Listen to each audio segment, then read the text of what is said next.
আসসালামু আলাইকুম রহমতুল্লাহি বারাকাতুহু। মুহররমের রোজা কেন এত ফজিলতপূর্ণ? প্রিয় দর্শক, হিজরি নববর্ষের প্রথম মাস মুহররম।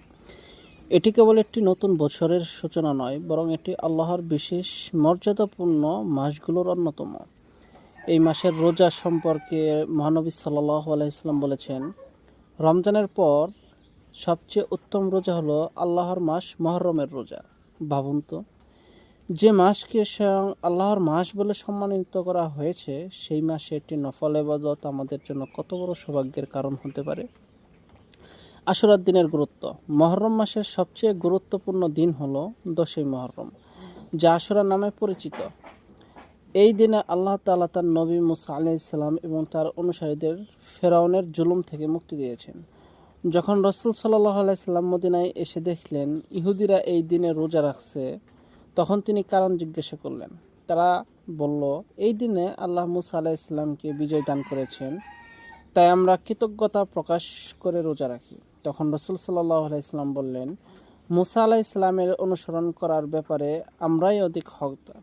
অতঃপর তিনি নিজেও রোজা রাখলেন এবং সাহাবীদেরকেও রোজা রাখার নির্দেশ দিলেন।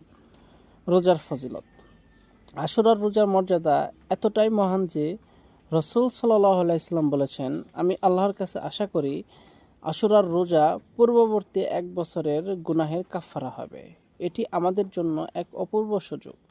জীবনের ব্যস্ততা, ভুল ত্রুটি আর গুনাহের ভারে যখন হৃদয় ক্লান্ত হয়ে পড়ে, তখন আল্লাহ তাআলা আমাদের জন্য রহমতের এমন দরজা খুলে দেন যা সত্যিই বিস্ময়কর।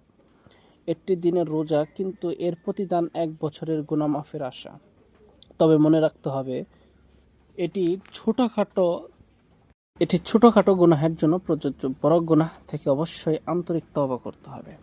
এখন প্রশ্ন হলো, কিভাবে রোজা রাখবেন? রাসূল সাল্লাল্লাহু আলাইহি সাল্লাম শুধু মুহররমের 10 তারিখ নয়, ইহুদিদের থেকে ভিন্নতা বজায় রাখার জন্য 9 ও 10 মুহররম একসাথে রোজা রাখার ইচ্ছা প্রকাশ করেছিলেন। তাই উত্তম হলো 9 ও 10 মুহররম রোজা রাখা। আর যদি তা সম্ভব না হয়, 10 ও 11 মুহররম রোজা রাখা যেতে পারে। আর যদি কেউ শুধুমাত্র 10 মুহররম রোজা রাখেন, তবুও ইনশাআল্লাহ তিনি এর ফজিলত লাভ করবেন। তো প্রিয় মুসলিম ভাই ও বোনেরা, দুনিয়ার ক্ষণস্থায়ী ব্যস্ততার আমরা অনেক সময় আখিরাতের জন্য সামান্য প্রস্তুতিও নিতে পারি না। কিন্তু আল্লাহ তাআলা তার বান্দাদের জন্য সময়ে সময়ে রহমতের বিশেষ মুহূর্ত দান করেন। মুহররমের এই রোজা সেই রহমতেরই একটি উজ্জ্বল দৃষ্টান্ত। তাই আসুন, আমরা শুধু ইতিহাস স্মরণ করেই থেমে না যাই, বরং নিজেদের গুনাহের জন্য অনুতপ্ত হই, আল্লাহর দিকে ফিরে আসি এবং এই ফজিলতপূর্ণ দিনগুলোকে ইবাদতের মাধ্যমে সুশোভিত করি।